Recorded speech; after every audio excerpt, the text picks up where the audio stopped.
Fala pessoal, tudo bem? Muito boa noite, ou boa tarde, ou bom dia. A gente está gravando isso de noite. E essa é a tentativa, a segunda tentativa da gravação do novo quadro aqui do Treino é Arte, que tem a proposta de ser ao vivo, mas como a gente está nesse período de testes e que está tudo dando errado, a gente está fazendo offline. E se essa gravação der certo e também se fizer sentido para vocês, a gente pretende fazer essa gravação ao vivo para ter um grau de interação. E a gente vai conversar aqui sobre assuntos variados, reagir a alguns vídeos, tirar dúvidas de vocês caso elas surjam. E é isso aí. Estou aqui com o Adriano. E aí, beleza, Caio? Pois é, Beleza. a gente fez a gravação inteira na semana passada, depois percebemos que estava sem áudio, e na ocasião eu tinha dito que eu me sentia como se estivesse embarcando no Titanic, né? Nessa segunda tentativa eu tenho certeza que eu já embarquei no Titanic, ele já afundou e estou Já é o embarcando no Jack e a Titanic novo. Rose aqui, já, velho. Já é o Jack e a Rose. Mas legal, bacana. Bom, ficou muito legal a primeira. Pena que não deu certo, mas a interação assim, a gente achou interessante. Talvez, vamos ver aí se o pessoal gosta do formato também. É isso aí. Então, vamos começar aqui já sem muita enrolação, mas se você gosta desse tipo de ideia, deixa aqui suas sugestões também. E vamos pra frente. Então, o primeiro, a gente escolheu reagir a alguns vídeos hoje a uma notícia que não deveria ser polêmica, não sei se eu posso chamar de polêmica, mas que é uma notícia de algo que está rolando aí e que poucas pessoas enxergam como isso impacta dentro do treinamento, dentro da atividade física, da promoção de atividade física, e a gente gostaria de comentar um pouquinho, mas a gente vai começar com um assunto mais light, que é um vídeo muito interessante que a gente achou no Instagram um tempo atrás, que é um vídeo da Raquel Castanharo. Vamos ver se já deu play, não deu play ainda. Ela sumiu, já voltou. É isso aí, galera. É daqui pra baixo. Então, a Raquel é Eu acho uma... que é a internet, né? Deve ser. Eu acho que foi a internet. A Raquel ela é uma produtora de conteúdo sobre corrida, mas além disso, ela também tem um trabalho bem interessante do ponto de vista de divulgação científica. Sempre traz informações aí com base em evidência, e ela fez esse vídeo que gerou alguma certa repercussão algumas semanas atrás. A gente vai assistir um pouquinho desse vídeo e falar o que a gente acha. Treininho chato, mas ele é útil. Vou explicar. Foram 18 tiros de 200 metros. Então, o coração vem na boca, aí descansa. O coração vem na boca de novo e descansa. E vai repetindo, repetindo. Esse tipo de treino aumenta um negócio que, se você tem, você vive mais. E se você não tem, o seu risco de mortalidade é maior do que alguém que fuma. Pra você ter ideia do como o negócio é importante. Esse tipo de treino aumenta o tal do VO2 máximo. Você sabe o que é exatamente o VO2 máximo? É uma medida do quão rápido o seu corpo consegue pegar o oxigênio aqui do ambiente, enfiar pra dentro, levar pro pulmão. O pulmão faz o que ele tem que fazer lá. Bota no sangue, o sangue leva até o músculo e o músculo usa como energia. É quão rápido você consegue fazer isso? Seu corpo, né? Porque tudo isso é inconsciente. No fim das contas, é a medida de quanto fôlego você tem. Você sobe um lance de escada, bem, show. Seu VO2 máximo provavelmente tá na média. Você sobe um lance de escada e termina morrendo, temos um problema. É esse tipo de treino que ajuda a gente a conseguir correr mais rápido. Tem muita gente que treina um tempão e fala, puxa, eu treino há tantos anos e eu não evoluo. Porque se você só treina aquele treininho leve, que o coração não vem na boca, realmente é mais difícil de conseguir ir correndo mais rápido. E siga aqui para mais conteúdos sobre corrida. E aí, Adriano Lima, o que você tem a comentar sobre esse vídeo? Cara, primeiro eu acho que a Raquel ela produz conteúdos bem interessantes, né? Acho que é uma página que realmente vale a pena recomendar. E um dos motivos é porque ela tem uma preocupação sempre científica, né? De dar embasamento nas coisas. É uma especialista em biomecânica, então ela entende muito de mecânica de corrida, de reabilitação de lesão de corrida. E eu acho sempre muito interessante essa preocupação que ela tem de não falar coisas assim da cabeça, coisas científicas, né? Então acho que isso é interessante. Em especial desse post, acho que eu tenho duas coisas que eu gostaria de comentar, assim, né? A primeira é essa relação que o VO2 máximo tem com a saúde, né? Então, de fato, cara, tem alguns estudos epidemiológicos que mostram o seguinte, que o principal preditor de morbidade e mortalidade é a aptidão física. E o VO2 máximo seria a medida dessa aptidão física, né? Então, de fato, ela tem razão. Quando você melhora a sua aptidão física, né, a sua aptidão cardiorrespiratória em particular, você começa a conseguir fazer suas atividades diárias de forma mais fácil, mais leve, sem sofrer tanto, né? Então, se a pessoa tem um VO2 máximo muito baixo, ela subir lances de escada, como ela comentou aí, vai parecer mesmo que você está fazendo treino de tiro, né? Exatamente. Então, é um problema, né? E assim, quem é jovem não se preocupa muito com isso, mas quem já está ali os 40, 50 anos de idade, passou uma vida sedentária, está com sobrepeso, já começa a sofrer muito por ter um VO2 máximo muito baixo, né? E uma aptidão cardiorrespiratória muito baixa.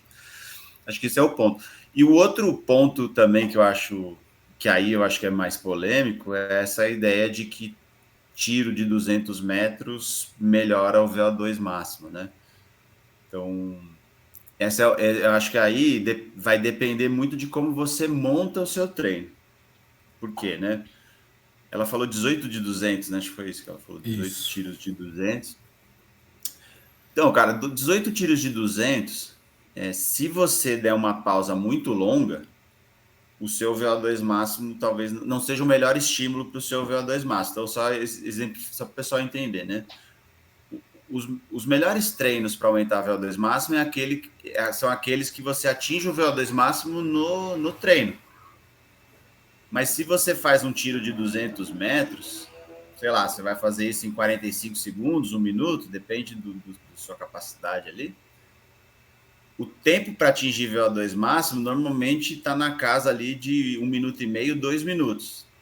Então, o que significa? Que no primeiro tiro de 200, você não atingiu o VO2 máximo. Não deu tempo. Se você recuperar muito tempo, esse VO2 máximo recupera para o repouso, volta perto do repouso, e aí vai continuar a mesma coisa. No próximo tiro, você vai chegar perto, não chega no VO2 máximo, aí recupera. E aí, não que isso não melhore o VO2 máximo, mas vai melhorar se você estiver menos treinado, né? Pessoas que já estão mais treinadas, o fato de não atingir o VO2 máximo é um problema para melhorar o VO2 máximo. Então, se esses esforços que ela está falando forem 200 metros, mas com pausas muito longas, talvez não seja o melhor estímulo. Agora, tem um outro jeito, né? Que seria você dar pausas incompletas. Então, ao invés de você ficar lá recuperando 2, 3 minutos, você recuperaria lá 30 segundos e já partiria para o próximo tiro. Porque o que vai acontecer? No primeiro tiro, você não atinge o VO2 máximo. Mas como você vai dar uma pausa muito curtinha, o VO2 também não vai baixar muito, muito rápido, nem vai chegar no repouso. E aí no próximo tiro ele já vai começar mais alto. E aí provavelmente no segundo, no terceiro ou quarto tiro você já está atingindo o VO2 máximo e está ficando um tempo no VO2 máximo até fechar esses 18 tiros. Então acho que esse treino faz sentido se ela estiver falando de pausas muito curtas, pausas incompletas. Se for pausas muito longas, não. Eu acho que um pouco da polêmica, se assim a gente pode chamar, mas da discussão que teve a partir desse post dela é que justamente, geralmente, esses tiros de 200, né, comumente, eles não são utilizados com essa finalidade. Dentro dessas condições que você acabou de citar, pode ser uma alternativa para melhorar o VO2 máximo, para ser um treino focado em VO2 máximo. Mas geralmente quando a gente quer fazer, né, dentro da estruturação do treino, um treino com esse objetivo, com essa finalidade, é mais comum que se opte por distâncias maiores, por tempos de estímulos maiores, que dentro do primeiro estímulo, por exemplo, você consegue atingir ali o consumo máximo de oxigênio, né? E claro que isso vai variar de acordo com o condicionamento, a velocidade que aquela pessoa corre. Então, para algumas pessoas, um tiro de 400 metros vai ser suficiente para ficar nessa faixa. Para outras, para quem já corre muito rápido, os 400 metros também não vai durar 1 minuto e meio, 2 minutos. E aí você precisa fazer um tiro mais longo, 600, 800, 1 quilômetro. Então, acho que a maior parte desses comentários foi nesse sentido. e que de fato, talvez pensando numa organização de treino mais eficiente do ponto de vista de tempo propriamente dito, seja mais interessante fazer essas propostas, né? Porque aí você faz, por exemplo, 3, 4 repetições ali de um tiro de 600 metros, por exemplo, e você já cumpriu com o que você pretende de estresse ali, de tempo, dentro do consumo máximo de oxigênio, e você não precisa fazer 18 tiros para você ir acumulando fadiga de certa maneira e você já começar o tiro mais próximo do consumo, né? Então eu acho que a minha única observação em relação a isso é que existem treinos mais eficientes do ponto de vista de como você utiliza seu tempo dentro do treinamento para atingir esse objetivo. E aí, se dá para estender essa discussão, eu prefiro esses tiros de 200 metros particularmente para um tipo de treino que a gente quer trabalhar de fato velocidade. Então, só que para a gente trabalhar a velocidade é necessário que tenha um tempo de recuperação maior para que a gente consiga, ao longo dos tiros, de fato, manter essa velocidade, porque não faz sentido a recuperação ser curta, e aí cada tiro vai ficando mais lento. E aí descaracteriza o treino. Se o treino objetivo é trabalhar a velocidade, você tem que estar com uma velocidade mais alta. Só que se você deixa as pausas mais altas, acontece justamente isso. Você fica muito longe do seu VO2 máximo, e aí o treino serve para outro objetivo. Então acho que essa observação ela é muito importante aí para que se você quiser aplicar esse tipo de treino para melhorar o VO2, você precisa estar ligado aí no tempo de recuperação. É verdade, assim, eu acho que aí, na verdade, você precisa ter muito claro qual é o objetivo do treino, né? Então, se o objetivo for ganhar velocidade, você provavelmente não vai atingir VO2 máximo, né? Se for trabalhar uma velocidade mais pura, assim, focada em velocidade mesmo. Porque aí você vai ter que ter pausas completas, né? Como você falou, né, cara? E isso não vai permitir atingir o VO2 máximo. Agora, se o objetivo da sessão é melhorar o VO2 máximo, aí vai ter que escolher entre essas duas opções que você falou, né? Fazer ou tiros mais longos para atingir o VO2 máximo durante o tiro, ou encurtar a pausa, a velocidade vai cair dos tiros, mas você vai estar trabalhando em VO2 máximo. A gente teve um trabalho aqui que a gente fez, que quem orientou foi um professor lá da UPE, o Guilherme Assunção Ferreira.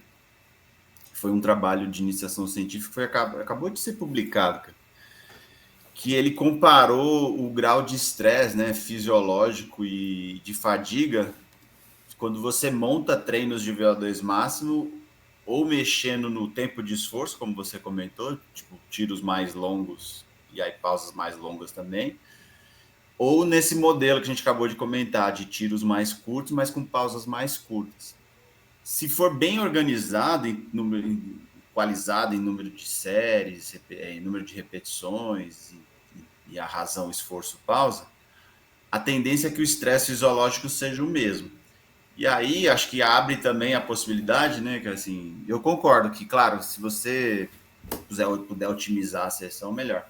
Mas que você pode criar como variação de treino também, usar para poder não ficar fazendo sempre o mesmo treino, um treino muito parecido, tentar essas duas maneiras de treinar a mesma coisa, né? Ou mexendo no esforço, encurtando o esforço, encurtando a pausa, ou esticando o esforço, esticando a pausa, né? Então acho que são opções, né, que dá para você usar também de variações de treino, desde que você saiba, né, que você está treinando mais VO2 máximo e menos velocidade com esses treinos, né? Perfeito, concordo. E nessa linha de VO2 máximo, tem o nosso próximo vídeo aqui, que é um vídeo que fala justamente sobre mortalidade. E é interessante porque o Adriano, ele tem bastidores aí, ou historinhas legais para contar a respeito do grupo que fez esse estudo. Então, fica à vontade aí para contar sobre a sua história. Só confirma se você tá vendo certinho o vídeo que eu coloquei ou não. Não, ainda tá da Raquel ainda. Então, um minuto aí, galera. Agora não tá nenhum. Quem sabe faz ao vivo. Quem sabe faz ao vivo. O negócio aqui é roots. Agora foi, ou não? Agora foi. Beleza. Eu tô vendo aqui.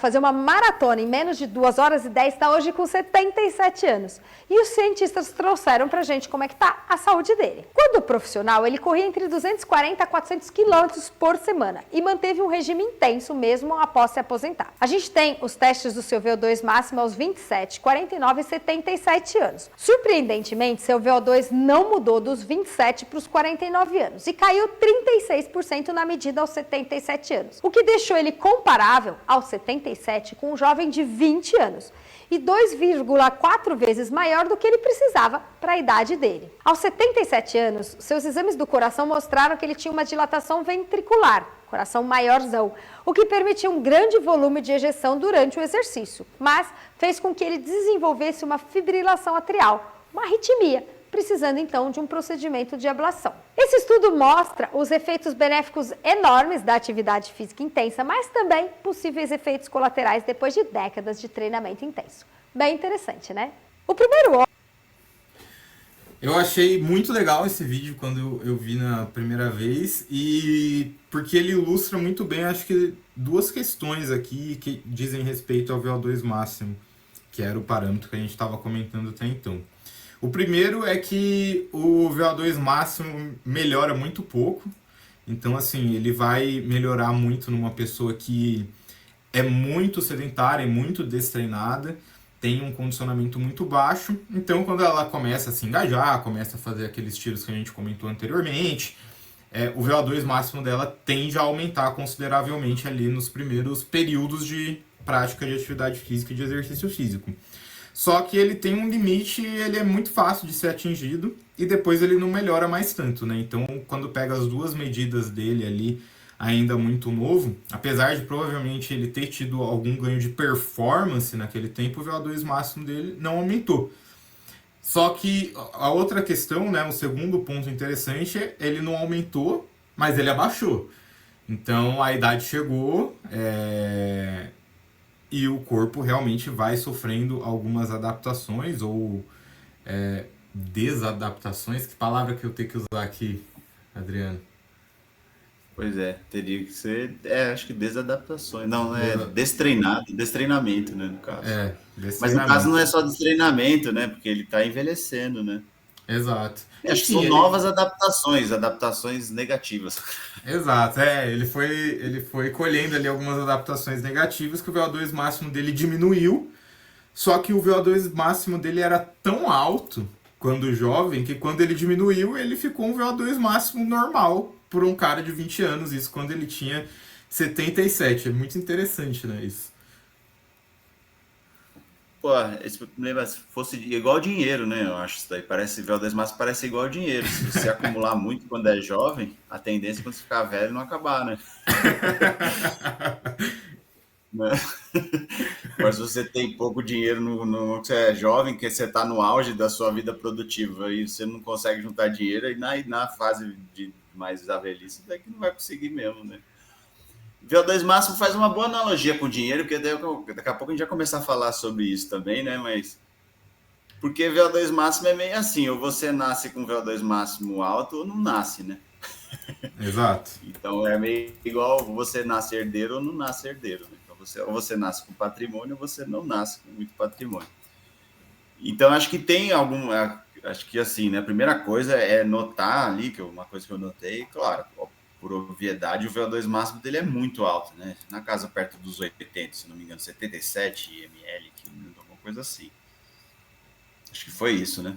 Uhum, e aí, cara, é muito alto isso, né? Isso aí nós estamos falando que 1% da população talvez tenha um VO2 máximo desse nível quando é jovem, né? Então ele com dos 20 ao 40 tem que é um VO2 máximo de atleta de elite mesmo, né? É nessa faixa aí, 70, 80, corredores de elite é nessa faixa. Então acho que essa é a primeira coisa. A outra coisa, cara, é que ele vai caindo ao longo do tempo, né? Então ele vai piorando ao longo do tempo, mas ele não piora tanto Uma porque ele continuou treinando, né? Acho que isso também ajuda a explicar por que ele manteve esse VO2 máximo mais alto. E segundo, porque ele já tinha um VO2 máximo muito alto, né? Então foi beneficiado por isso. E aí, como você falou, né, cara, assim, se você também não nasceu com VO2 máximo privilegiado, mas você pode treinar para melhorar isso, chegar no seu maior VO2 máximo possível, que não vai ser 77, né? Talvez fique lá quando você tenha 20, 30 anos, na média ali, 40, 45. Mas que se você continuar treinando ao longo da vida, que esse VO2 máximo vai cair, mas ele também não vai cair tão rápido quanto alguém que é sedentário, né?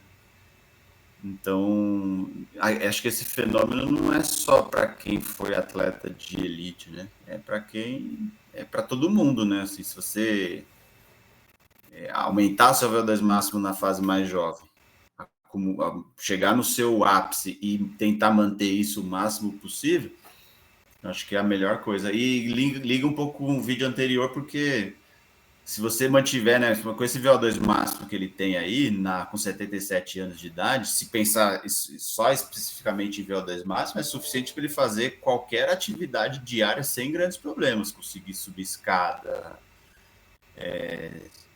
fazer uma caminhada de 20, 30 minutos para fazer qualquer tarefa, assim, não tem nenhuma dificuldade de locomoção, pelo menos em termos fisiológicos, né?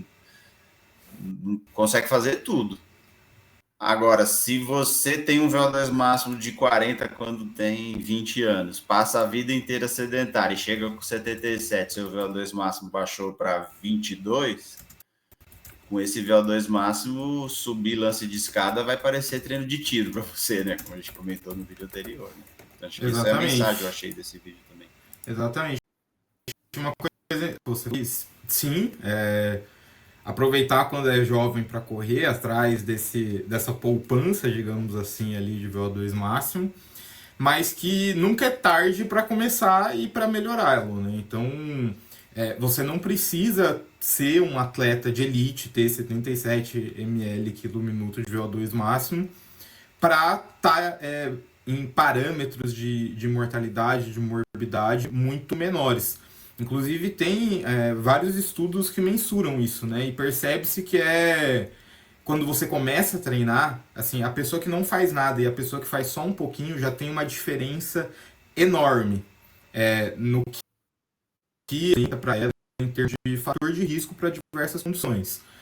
Agora, se você pega uma pessoa que é moderada e um atleta de elite, por mais que o rendimento, a performance dele seja muito diferente, isso não necessariamente acontece na proporção para morbidades. Então, você não precisa ser um atleta colher benefícios, só o mínimo ali de atividade física. Eu estou tentando achar um gráfico aqui que representa isso, mas é mais ou menos por aí, né, Adriano? Não, acho que é isso mesmo, né? Assim, não precisa ser. No final, acho que a mensagem é: todo mundo deve fazer exercício físico em qualquer fase da vida, né? E de preferência durante toda a vida. E por mais que você não tenha começado quando era jovem, nunca é tarde para começar, né? Então, quanto mais cedo você começa, melhor vai ser a sua situação na hora que você chegar lá na velhice, né? Acho que essa é a ideia, né? Perfeito. Você não vai ver, mas eu vou mostrar aqui na tela, Adriano, que é justamente Hum. isso, ó, gente. A pessoa, essa aqui são, nesse caso aqui, chances, né, de câncer de mama, diabetes tipo 2, infarto e COPD de eco. O que é mesmo, professor? A tradução? COPD é doença pulmonar obstrutiva crônica, DPOC.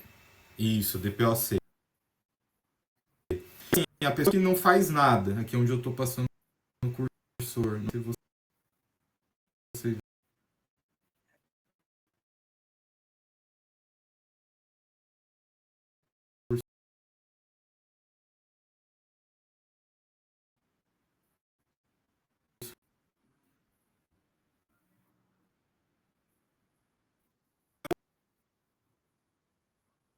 se torne relevante. Dá tempo de começar, que você não precisa correr uma maratona para 2 horas e pouco para colher esses benefícios. Mas o que você precisa para de fato ter uma vida saudável e para você conseguir fazer atividade física é de tempo.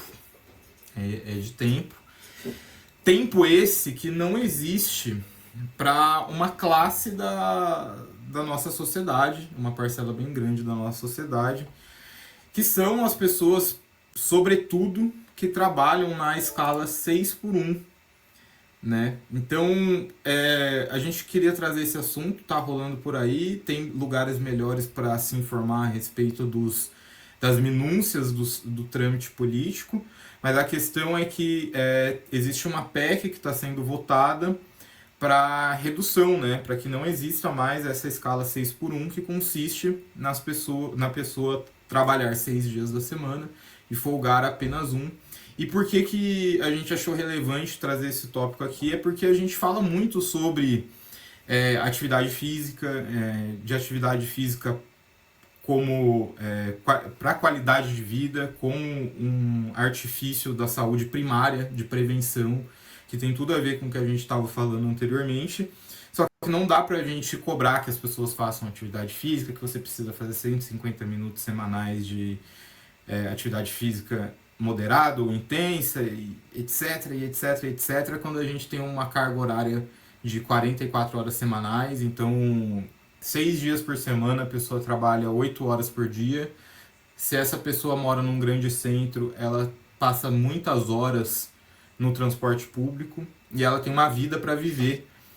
E talvez a gente possa considerar que é mais difícil para essa pessoa se engajar numa atividade física do que para outras, e que isso também deveria ser um direito. Dada essa breve introdução, vou passar a palavra para o Adriano. Acho que esse é um tema foi levantado, assim, né? Acho que a deputada Erika Hilton, se eu não me engano, que é a proponente dessa mesmo. PEC, né? Desculpa te interromper, Pode falar. mas foi esse movimento, ele começou no TikTok, na verdade. Foi o Rick, esqueci o sobrenome dele, vai me faltar, mas ele começou um movimento que se chama Vida Além do Trabalho. E aí, inclusive, ele foi eleito como vereador do Rio de Janeiro nas últimas eleições. E aí a Erika Hilton, engajada por esse movimento Vida Além do Trabalho, que tomou proporções muito grandes nas redes sociais e que pedia justamente por essa reivindicação, aí ela foi lá e protocolou de fato, e enfim. Mas tem tido bastante, desculpa novamente me estender, mas bastante comoção em rede social também, então acho que esse também é um momento para a gente aproveitar e falar um pouco sobre isso.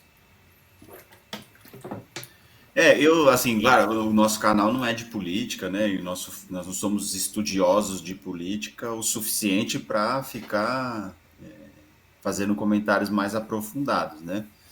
Embora a gente está acompanhando, com certeza, essa proposta, e eu acho que em termos políticos é uma coisa interessante porque acaba unindo pessoas que às vezes votam em candidatos diferentes, têm visão de mundo diferente, mas que no limite nós temos um país que a maioria trabalha e uma minoria leva a riqueza, né? Então, assim, até aproveitar aqui, eu já estava lendo esse livro, né? Chama Extremos, né? Que é do Pedro Fernando Neri. Eu comecei a ler, estou no 2º capítulo, um mapa para entender as desigualdades no Brasil. E eu vi um podcast que ele participou, assim, ele mostrou alguns dados, é bem interessante, né? Assim, dados de como que o Brasil cobra imposto sobre os pobres, menos sobre os ricos. Então, acho que a pauta une porque vai acabar juntando todo mundo que trabalha, né? De direita, de centro, de esquerda, todo mundo tem que trabalhar. E acho que está todo mundo cansado mesmo, assim, desse excesso de trabalho. E não necessariamente enriquecendo com isso, né? Não trabalha-se muito e não se enriquece. E, pelo contrário, adoece muito.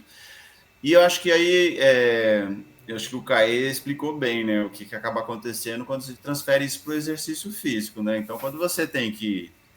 Você demora 2 horas para ir para o trabalho, aí você trabalha 8 horas, você demora mais 2 horas para voltar para casa. Então, você passa o dia trabalhando e aí nem o final de semana você tem, né? Porque o sábado seria uma parte ali que também você teria que trabalhar para completar essa escala 6x1. Então sobra pouquíssimo tempo que você poderia fazer algum exercício físico, mas também nem sobra energia, né, para você fazer isso. Você está totalmente fadigado do trabalho. É muito difícil você conseguir treinar assim para fazer qualquer coisa tendo uma jornada de trabalho dessa magnitude. E aí Até quando a gente porque. fala, então... Oi, pode falar. Pode falar. Não, não, pode continuar.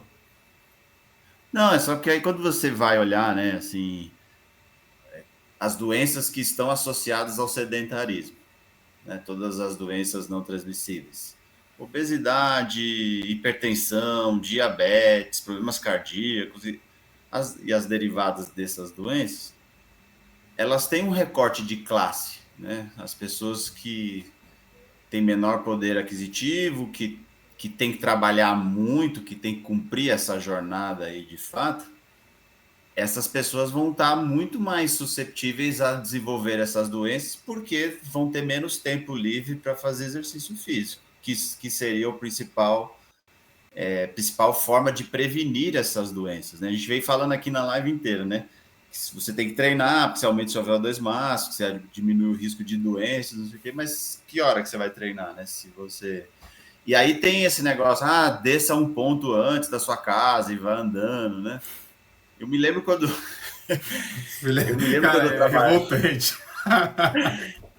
Isso aí parece legal, né, cara? Assim, mas depois você ter trabalhado 8 horas, ter já passado a manhã no ônibus, já ter, né, a vida já é um inferno, aí você demora mais É, 2 horas voltando. Aí você vai descer 2 pontos antes para poder cumprir a sua meta de de passos. atividade física, né? Cara, Então, e aí. assim, tem uma questão também é que, porque chega, é muito utilizado, e infelizmente a educação física tem muito desse discurso. Acho que não dá nem para entrar no mérito aqui das razões que levam a isso, poderia fazer uma live apenas sobre isso, se for o caso. Mas de individualizar o problema e passa essa impressão de que é falta de força de vontade, de fato, que é só descer um ponto antes, é só treinar no domingo. Como se a vida das pessoas fossem resumidas a isso. Quer dizer, já é desconfortável, já é ruim treinar, já dói. A pessoa, tipo assim, além do trabalho dela, e aí volta no que era a proposta inicial do vida além do trabalho, tipo assim, então beleza, ela vai ir no banheiro, comer e treinar, essa é a vida dela, e trabalhar, né? Não. Ela tem uma família que ela precisa, que ela quer estar junto. Ela tem a casa dela para limpar. Ela tem um mercado para fazer. Ela tem a religião dela para ela cultuar, o que seja. Ela tem que viver, assim. E aí você quer esperar que a pessoa, dentro de todas essas condições, de todas essas faltas que ela tem, ela escolhe exercício físico. É uma ingenuidade do ponto de vista até de política pública, assim, de, o que falta é praça. Falta praça também, falta uma rua decente também. Mas eu diria que falta o principal, que é dignidade e tempo para viver, assim, de fato. Concordo plenamente. Eu vejo pelos meus pais também, cara, assim, trabalharam a vida inteira enquanto eram trabalhadores nessa escala, até uma escala pior, né? Meu pai tinha bar, e aí minha mãe cozinhava no bar, e a gente também trabalhava lá no meio, assim. E eles faziam escala 7x0, assim. Uhum, Era meio de domingo a domingo, que você vê muito isso, donos de mercado, mercadinho, né? Não tô falando de supermercados, né? uhum. Mas esses pequenos comerciantes muitas vezes estão nessa pegada aí também de fazer esse trabalho, às vezes domingo a domingo, às vezes só tem o domingo, e é isso que você falou, né, Caio? Pô, você já tá morto aí. Não... É diferente, né? Assim, é diferente quando eu, por exemplo, hoje que eu sou professor, eu consigo fazer meus horários, consigo me organizar. Eu talvez até trabalhe mais do que em termos de horas, mas meu trabalho não é pesado, assim, no sentido de ter rigidez nas coisas, bater cartão, então tudo isso facilita muito, né? Me facilita muito. E meus pais começaram a fazer depois que se aposentaram, porque aí se aposenta, aí começa a ter tempo livre, né?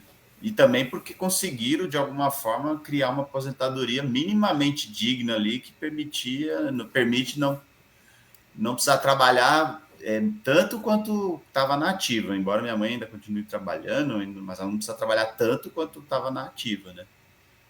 Então, realmente tem essa coisa não é tão simples assim, não adianta individualizar mesmo, né? Você precisa entender o todo, né? Para poder entender que a maioria das pessoas acabam sendo sedentárias também por falta de tempo. Não, claro que tem gente que é sedentária e tem tempo, mas não quer, mas talvez não seja a maioria. E aí, aproveitando é interessante que tudo tem recortes de classe e a gente não nota, né? Eu fui numa palestra de um cardiologista, muito boa palestra, e ele falou, né, as recomendações. Então, o que você deveria fazer para começar um programa de exercício de forma segura? Você primeiro teria que fazer um mínimo, assim, seria um eletrocardiograma de esforço. Então, você ter uma monitoração do coração ali para ver se tem somente isquemia do miocárdio, que é o risco de morte súbita durante o exercício, né? Eventualmente um exame de sangue, tá? Mas é isso. E um ecocardiograma do coração para ver ali morfologia cardíaca. E aí eu perguntei, né, assim, isso a partir dos 30, tá? A partir dos 30 anos você deveria fazer esse exame. Aí eu perguntei, né, assim, poxa, mas as pessoas não têm acesso a esse exame, né? Não é todo mundo. Você vai marcar no SUS, você vai demorar 2 anos para conseguir fazer o exame para começar o exercício físico. A realidade é essa, né? Uhum. Então, quem tem convênio talvez consiga, mas quem tem convênio é uma parcela pequena, você já vai reduzindo, né? Aí ele falou, não, mas não é tão caro, assim, tem umas clínicas populares que tem esses exames, então você consegue fazer um exame desse por R$200. A gente não tem muita noção também disso, né? Tipo, R$200 é barato do seu padrão, né? Pode ser barato pelo quanto você ganha, mas R$200, se a gente olhar ali, né, até nesse livro que eu comentei, você tem lá a metade da população brasileira ganha menos de 2 salários mínimos. Então, R$200 vai compor ali 10% do orçamento, né? Que para poder usar isso para fazer esse exame vai ter que tirar de algum canto. Então, tudo vai dificultando, né, nesse sentido, assim, a prática de exercício físico. Então, há sim uma conexão entre nível de exercício físico, atividade física, saúde e trabalho, né? Então, eu particularmente sou a favor aí da escala 5x1. 5x2, desculpa, 5x1 não, 5x2. Eu já vou além e eu sou a favor da escala 4x3 e não se fala mais nisso. Exatamente. Bom, acho que para... O que você acha, Adriano? Você quer falar sobre creatina ou vamos pro qual é a boa? Não sei. Vamos falar aí de creatina, acho que dá, né? Vamos falar. Quanto tempo já estamos aí? Estamos com 38, dá tempo.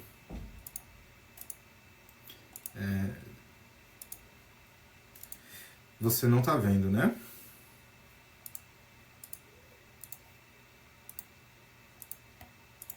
Pode com.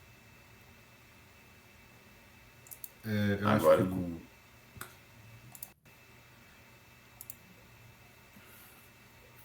Se o meu computador não explodir na minha cara agora, tá tudo bem. Você tá vendo?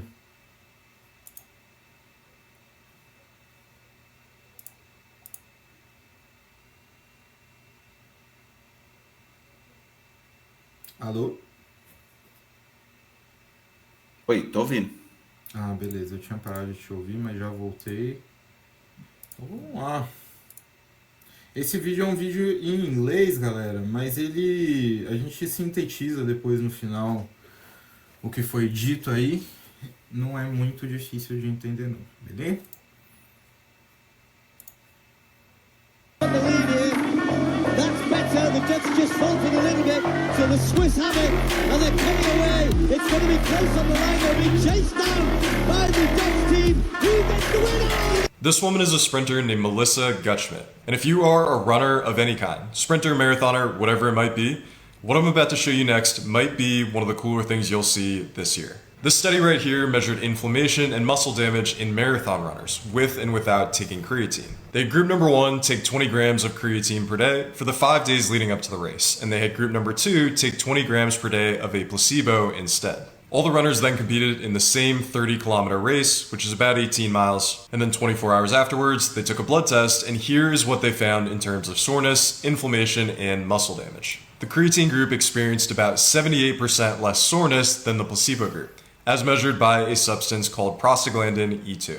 They also experienced about 64% less inflammation than the placebo group as well. And finally, the creatine group experienced about 16% less muscle damage than those who were given a placebo. For the vast majority of people, you're probably going to be looking at about 3 to 5 grams per day and looking for results over a time frame of about 2 to 4 weeks. So if you are a runner of any kind, one of the easiest things you can do to feel less sore in between your workouts is just a simple 3 to 5 grams of creatine per day. Beleza. Galera, então nesse vídeo aqui ele tá falando sobre um estudo que compara creatina em uma condição de placebo, né, em uma condição que as pessoas não consumiram nada, após um treino de 30 km. Então o desenho do estudo foi mais ou menos o seguinte: parte da amostra ali, parte das pessoas consumiram 20 gramas de creatina nos 20 gramas por dia nos 5 dias que antecederam esse treino de 30 km, e a outra parte da amostra consumiu apenas placebo, e o que eles perceberam é que indicadores de fadiga, de estresse ali por esse treino diminuíram bastante no grupo que utilizou creatina. Então, menos dor muscular, dano muscular e menos inflamação. O que é curioso, porque a gente tem pouca evidência sobre creatina ajudando de fato atletas de endurance, melhorando a performance em atletas de endurance, e muita evidência para melhora em atividades de força, de potência, atividades com uma duração menor ali, mais explosivas. E é interessante, né, esses resultados, Adriano? Eu achei bem interessante mesmo. Acho que é importante dizer, pelo menos eu tentei baixar o artigo, não consegui, mas pelo que você falou, não teve diferença no tempo dos 30 quilômetros, né? Ou seja, não há um aumento agudo de performance, né? Você não vai correr mais rápido os 30 quilômetros usando creatina. Mas por esses marcadores, indica que depois de ter feito uma prova, um treino dessa magnitude, que cria muito dano, né? 30 quilômetros de corrida cria realmente muito dano muscular, né? Como foi mostrado aí, né? Eles usaram ali, usaram TNF-alfa, tem uns marcadores ali que eles usaram, né? Acho que creatinoquinase, alguma coisa assim, prostaglandinas, enfim. São todos marcadores de dano muscular, então uma prova dessa cria muito dano mesmo.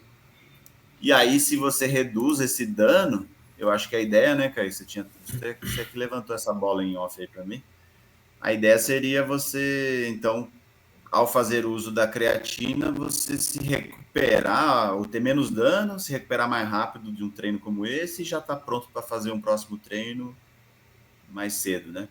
Depois se você quiser explicar um pouco melhor essa ideia aqui.